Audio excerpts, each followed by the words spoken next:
Native American Voices with Louie Cook and Ray Fadden is brought to you by the Akwesasne Gahwajile Genealogy and Historical Society with funding provided by Onaway and Plenty International. We invite you to listen to the complete series online at www.gahwajile.org. Nyawa Jizawada Hunsade.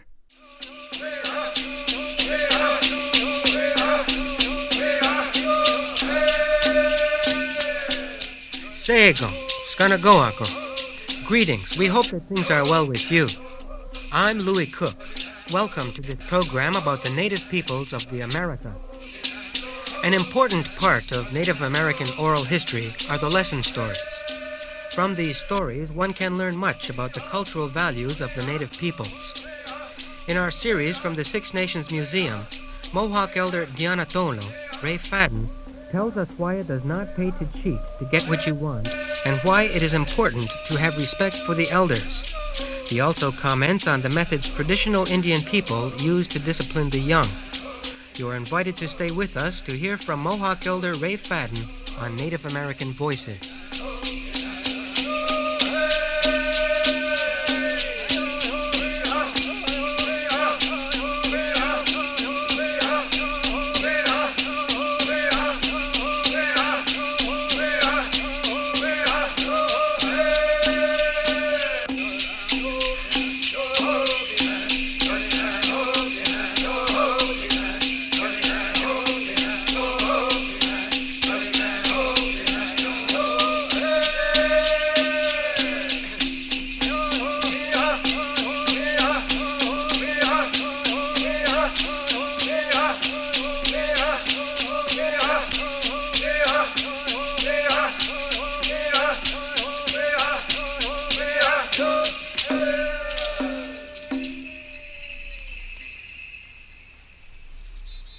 Ray Fadden taught Indian students in the public school systems for 35 years.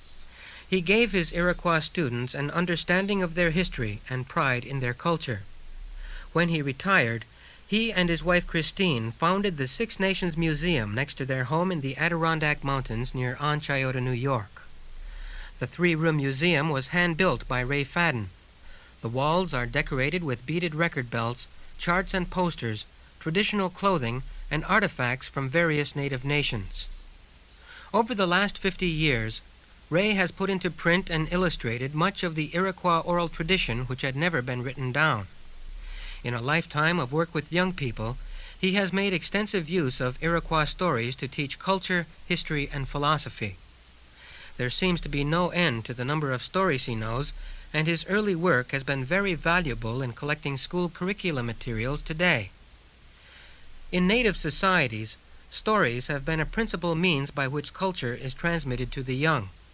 From these stories, one can learn much about the legends, religious practices, governance, and cultural values of the Iroquois. At the Six Nations Museum, Ray Fadden reads a beaded record belt to tell us why it is not good to cheat to obtain a goal in the story about why the hermit thrush has the most beautiful song of all the birds. It seems that long, long ago, birds had no songs. They could chirp, flap their wings, fly, but they had no songs. One day, Zakwayatizo, the creator, came down to the earth. He wanted to see if everything was coming along fine, how the creatures he had made were getting along with each other. He landed on top of a huge mountain. As he stood there, he listened. The west wind was blowing through the rocks. The west wind had a very powerful song. The creator thought that song sounds very nice. The winds have songs. He wandered on down through the hills. He came to a brook. The brook also was singing a song. It pleased the creator. He followed the brook and it ran into a river. The river also had its own song. The river ran into a lake. The lake also had a song. He noticed when the wind blew, the various trees were singing their various songs. The balsam had its own song. The maple seemed to be singing. It pleased the creator. It was at the time of the sun going down, and he came to an Indian village. And standing outside of the bark house, he saw an old man. The old man was singing a very beautiful song as the sun went down, a sunset song. And he noticed that all the birds were around. They seemed to be enjoying the music. And suddenly the creator thought, birds should have songs. Here the Indian people have songs for various things. The winds have their own song, the brook sings, the river sings, the lake sings, the trees sing, but birds have no songs.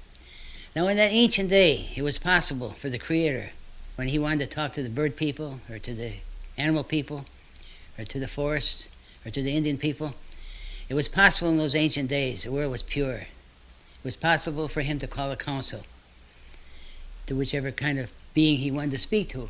So the Creator called a council of all the birds, and the birds came. There were many of them. The little hummingbird was there, the great eagle was there, the bluebird was there, the robin was there, the thrush was there. There were so many birds gathered around the council rock that the limbs of the trees bent downward under the weight of so many bodies. And they all sat there with an expectant look on their face, wondering what the Creator had to say. So finally, when all the birds had gathered, Zakwiyatizo spoke. His voice sounded like thunder. All the birds hushed, stopped their wing flapping, stopped their chirping. All had their eyes on the Creator. The Creator reminded the birds of the songs of various creatures. He reminded them of the songs of the Indian people. He reminded them of the songs of the trees, of the rivers, the lakes, the brooks, the winds. Finally, the Creator asked them a question. How would you birds like to have songs? Very eagerly they spoke up. We would very much like to have songs. Very well, says Zakwiyatizo. Tomorrow you'll be here at this council rock. And when our elder brother, your elder brother the sun, peeks his head up over the eastern hill, that will be the signal for you to fly into the sky. You will get your songs from the sky. When you can fly no higher, and you start to soar down toward our Mother Earth, you listen, your songs will come to you. And that bird that flies the highest, he will have the most powerful of all songs, the most beautiful of all songs. Well, the birds were all excited. They were so excited they didn't even go home that night. They stayed right there in the council rock. The moon rose, the moon went across the sky, the moon set behind the western hill. The birds were all there waiting eagerly for that sun to look up over the eastern mountain. They were all happy and excited, especially the great eagle. Ah, he said, I have the most powerful wings of any bird. No bird can fly as high as I can. I will get the best song, the most powerful song, the most beautiful song. Now sitting beside the eagle was a little brown thrush. He wasn't very happy. He took it to look at the eagle's great wings and he said, what chance have I got against him? I'll never be able to fly anywhere as near as high as he can fly. I won't get a good song like he's certain to get. Then he thought, that eagle's so excited he probably won't even notice the difference. He's so big compared to me. I'm going to fly up and hide under his head feathers. And with that thought in mind, that little brown bird flew up and he hid under the head feathers of the eagle. And sure enough, that eagle was so confident, so sure of himself, he never noticed the extra weight. Well, the eastern sky began to get a little light. The stars began to fade. The moon had already set. The stars faded a little bit more. The eastern sky became a little bit more lighter. And finally, the great sun poked his head up over the eastern horizon. With one accord, the birds all flew into the sky. There were so many birds that for a while it became like night again. Up, up, up, up they flew. Finally, one little fellow, the little hummingbird, he hated to get the worst of the songs. So he kept squeaking his little squeaky voice, wait, wait, wait for me. And his little wings went around so much it sounded like the hum of a bumblebee. But he couldn't fly any higher, and finally he started soaring toward our earth. And that to this day, it's the only song he's got, that little squeak, squeak, squeak. And his little wings still make that humming sound. He got that on that day. By and by, the fat robin started to get tired, and by and by, he couldn't go any higher, and he started to soar down toward our Mother Earth. The bluebird came next. The whippoorwill came down. He landed at nighttime. He still flies around at night. Finally, there was only a few birds left, the great vulture, the condor, and highest of all, the great eagle. And the eagle still felt pretty good. By and by, the vulture came down. The turkey buzzard couldn't fly any higher. The condor flew down. Finally, only the eagle is left, and he still feels pretty good. Up, up, up, up he flew. Meanwhile, that little brown thrush that was sound asleep in his head feathers was still sleeping. He had a good rest. And finally, the eagle could fly no higher. He couldn't go 1 inch higher. He started to soar down toward our Mother Earth. And as he soared, he listened for his songs. All he could hear was that strong wind blowing through his wings. Now, that's not a very beautiful song, but that's a very powerful song. And when Hogwalks the eagle sings his scream, All the other birds and animals hush right up because his song is so powerful. Meanwhile, that little brown bird was getting a good rest on the eagle's feathers. And he woke up when he felt himself going down. And with one jump, he hopped off the eagle's head and he flew up like an arrow. He's still fresh. And that eagle saw him. And he was angry. He knew that little bird had cheated. But what could he do? He's so exhausted he can't fly any higher. So when he flew down, the little brown thrush flew high, high, high in the sky. Going strong. Almost a whole half a day he went. Finally he came to a hole in the sky. He flew through that hole. He found himself in a beautiful world. It must have been the land of the happy spirits. Beautiful forests stretched over the land. Beautiful meadows. Fruits of all kinds on the trees. Strawberry bushes everywhere, ripe with strawberries. What a wonderful place to be in. He landed on top of a branch of a tree and he listened. He heard the most beautiful song that he had ever heard. He just stayed right there and he memorized that song. And when he finally got that song so he could sing it good, he could hardly wait to fly back to Mother Earth to show off his song. Down through the hole he flew, down, down, down toward the Mother Earth. But when he got near the council ground, he looked. The great eagle was sitting on top of the council rock, glaring at him with anger in his eyes. All the other birds were silent. There wasn't a friendly face in the crowd. All are very angry at that little thrush because he got the most beautiful song of all birds. He flew the highest. Until then, that little brown thrush never realized he had cheated to get his song. He couldn't face those other birds. He couldn't face the great eagle. He flew off into the darkest forest and under the thickest brush, the thickest bushes. There's where you will find him today. White people call him hermit thrush, and they wonder why he's a hermit. He doesn't come out in the open very often because he's ashamed of how he earned his song. But once in a while, that hermit thrush has to sing that song. And when he sings that song, it is so beautiful that it puts the other birds' songs to shame.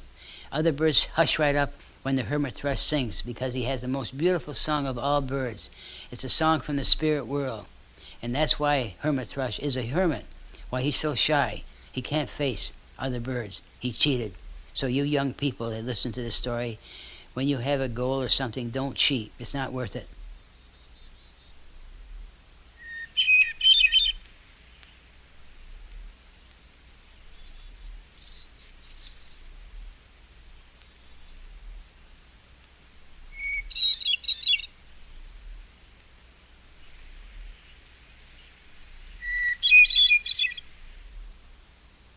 The Iroquois child was part of a far-reaching kinship system composed of the fireside family, the longhouse family, the clan group, and the nation. Through the family, the child first learned the ways of his society. They were educated by observing how other people behaved and by learning the skills and attitudes necessary to becoming a responsible adult. Only in a few instances, such as the long ceremonies which had to be learned by heart, was their formal instruction. For the most part, the life around you was the school in which you learned. In the society of the large extended family, all old people were to be treated with love, respect, and dignity because they were all just like your own grandmother and grandfather. In the story about why the Bear Clan has good medicine, Ray Fadden tells us why it is important to have respect for the elderly. Many winters and many summers ago, there was an Indian village. One day, out of the forest, an old man came limping in. He was bent over, he was leaning on a cane, he was hungry, his hair was mussed up, his face was dirty, his clothes were shabby, ragged. Even his toes were sticking out of his moccasins. He was in a bad way. He came limping out of the forest. He came to a bark house. The Iroquois, by the way, didn't live in teepees. They lived in bark houses, long bark houses. Well, he came to this bark house, and over the door was the shell of a turtle. So he knew that the people who lived in that house belonged to the turtle clan or family. Every Indian has a family or a clan. He said to the head of the house, and I want you girls to notice, the head of the house has a dress on. Among Iroquoian people, the head of the house was the woman, not the man. Well, he came to that bark house, and the head of the house came out, and the old man asked her, he was hungry. He said, "Would you give me something to eat?" Unfortunately, she was selfish. She pointed down the trail, and she said to that poor old man, Go on, don't bother us. It's all we can do to feed our own. Well, he wandered on. He came to another bark house, and over the door was a carved snipe. Now the snipe is a little bird. He has a long bill. Dawis, that's his Indian name. He knew Snipe clan people lived in the house. Again, he asked the head of the house for something to eat. Again, he was turned away. He wandered through the village. He visited the clans of the wolf, the eel, the beaver, the eagle, the heron, and the deer. All turned him away. Not one took pity on him in his time of need and want. At the edge of the village he looked. Back in the edge of the forest he saw a small bark house, and over the door was a carved bear head. He knew Bear Clan people lived in the house. Well, the head of the house came out. She took one look at his miserable condition. She noticed how hungry he looked, how ragged his clothes were. She felt sorry for him. She said, "Grandfather, come into our home. My husband and I welcome you. Lie down and rest. It's almost time to eat. Grandfather, you honor us by being a guest in our home." She had a very kind heart. She made food for the old man. At night when it was cold, she put warm blankets on him. She combed his hair, washed his face. She mended his ragged clothes. She even made new moccasins for him. She made that old man feel as if he was a member of the family. Well, time went on. And one day, the old man became sick. He called that woman to his side. He said to her, "Daughter, go into the forest." And he told her where to go. You will see a certain plant growing. He described that plant. He said, "Bring me the plant." Now she wonders what he wants the plant for. But she went into the forest. And to her surprise, there was the plant, right where the old man said it would be, just as he described it. And then she watched when he put that plant into a kettle. He made medicine out of the plant. And then he spoke to her. He said, "Daughter, you remember these things. I teach you." And when he took that medicine into his stomach, lo and behold, he recovered. It made him well. She was surprised. Many days he became sick. And each time he sent her into the forest to gather different kinds of plants. Each time he instructed her how to make the medicines out of those different kind of plants. And every time he took those medicines, he recovered. He got well. That old man had gotten every single kind of sickness. He had taught her how to cure all of them. There was no more sicknesses left. When that happened, she was returning to her house one day. She looked. Her house glowed with a strange light. And as she stood looking in amazement, there in the doorway stood a tall, handsome young man, dressed in beautiful buckskin garments, embroidered with porcupine quills, all colors of the rainbow. His face glowed like the sun. She knew he was a spirit. Her heart was filled with fear. She bowed down. She hid away her face. That young man walked over. He lifted her up. He spoke to her. He said these words, "Have no fear, my daughter. I am Sakwiyadizo, your creator. I came down to this earth in the form of a sick old man to see if my people would remember my teachings, to be kind to old people, to be hospitable to strangers. I wandered from house to house in this village. I visited the clans of the eel, the beaver, the heron, the deer, the snipe, the eagle, the wolf, and the turtle. All turned me away. Not one took pity on me in my time of need and want. Only the Bear Clan people took me in, fed me, sheltered me, made me feel a part of their home." Sakwiyadizo continued to speak. He said, "Many times I have been sick. I have shown you many plants. I have taught you how to make many kinds of medicines from those plants. And after I have taken those plants, that medicine, I have recovered. I have taught you of the Bear Clan, the secrets of the forest, the medicine herbs, bark, roots, and trees. Your reward, kind woman of the Bear Clan, is this. From this day on, you and your people of the Bear Clan will have the power to heal, to make people well. There was a blinding flash of lightning, rumble of thunder. The earth shook. Mist filled the lodge, and when the mist rose into the sky, Sakwiyatizo had disappeared.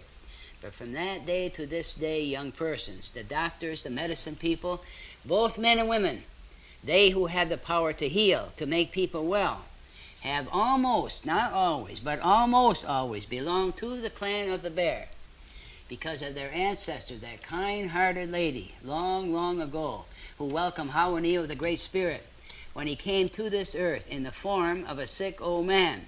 So, you young warrior sitting on that bed scratching your ear, you be careful how you talk to your grandma, you understand?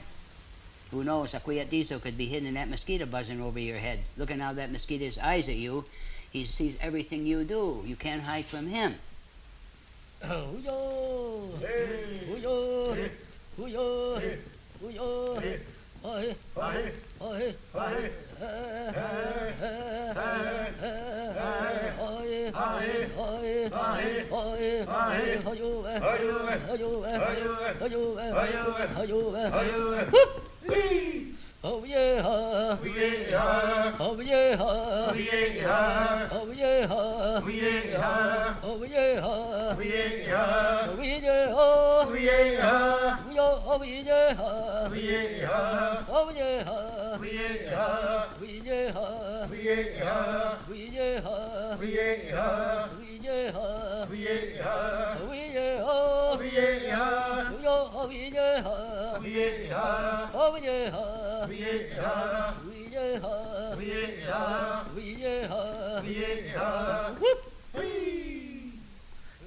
Ray Fadden read these Iroquois lesson stories from beaded record belts at the Six Nations Museum.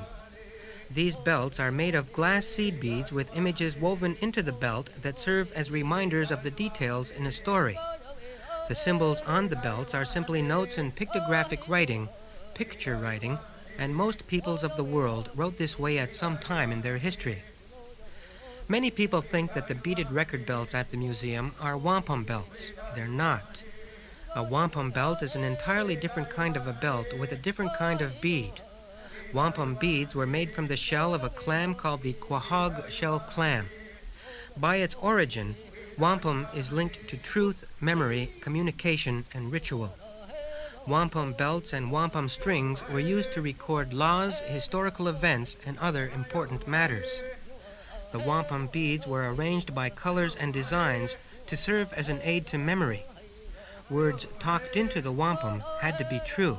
Otherwise, the shell beads would have been worthless in binding treaties or in sending messages or in helping the memory. For the wampum to be effective, the solemn truth in its meaning had to be shared with other people. Now, some parents might wonder, what happens if a child who is bad still continues to be bad even after hearing several lesson stories? In ancient days, sometimes a bad child would be sent out of the longhouse at nightfall, and a relative wearing a scary mask would frighten him into obedience. Today, of course, this may not work. The child may just laugh. Ray Fadden provides us with some insights about how traditional Indian parents today discipline their children.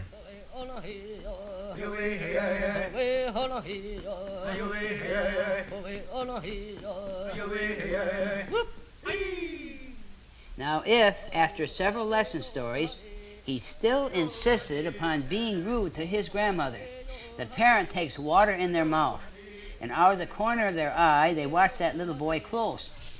And when he's rude to the old lady, they face him and he gets the whole thing right in his face, just like that. And sometimes it works. In fact, most of the time it works. But sometimes even that doesn't work.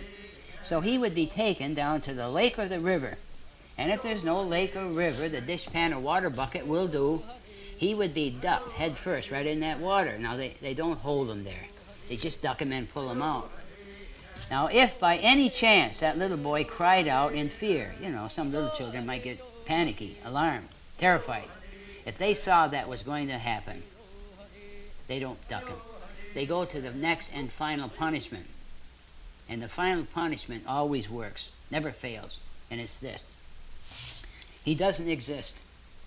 He talks to his father looks right through him. doesn't hear him. Talks to his mother turns her back, walks away, doesn't answer him. Come time for supper, no place set for him. Gonna go to a moving picture show, no room for him. Gonna have some candy and ice cream, he's left out. Along comes his birthday, no party, no cake, no presents. That hurts, right? Sooner or later, that little boy's gonna come around and he's gonna say, Grandma, I'm sorry, I won't do it again, I promise. That's how Indians long ago, that's how traditional Indians today still punish their children. They never strike them.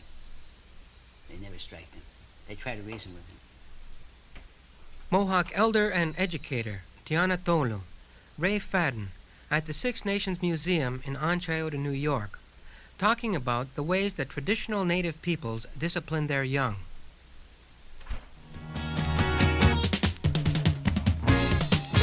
Let my people dance.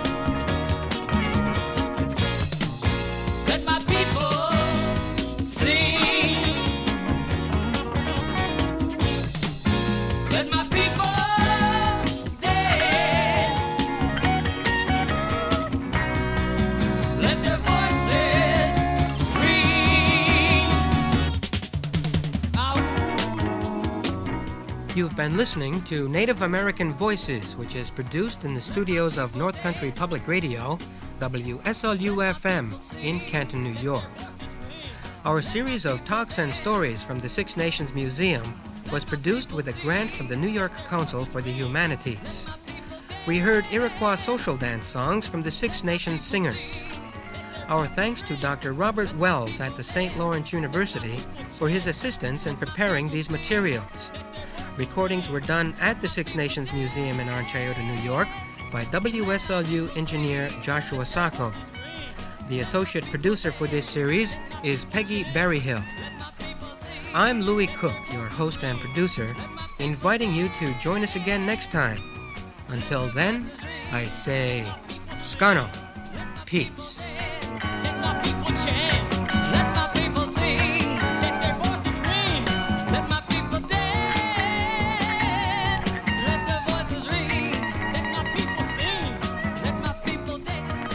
Let my people chant. Let my people sing. Let their voices ring. Let my people. Native American Voices with Louie Cook and Ray Fadden is brought to you by the Akwesasne Genealogy and Historical Society, with funding provided by Onaway and Plenty International. We invite you to listen to the complete series online at www.gahwajile.org. Nyawa jizawadahusade.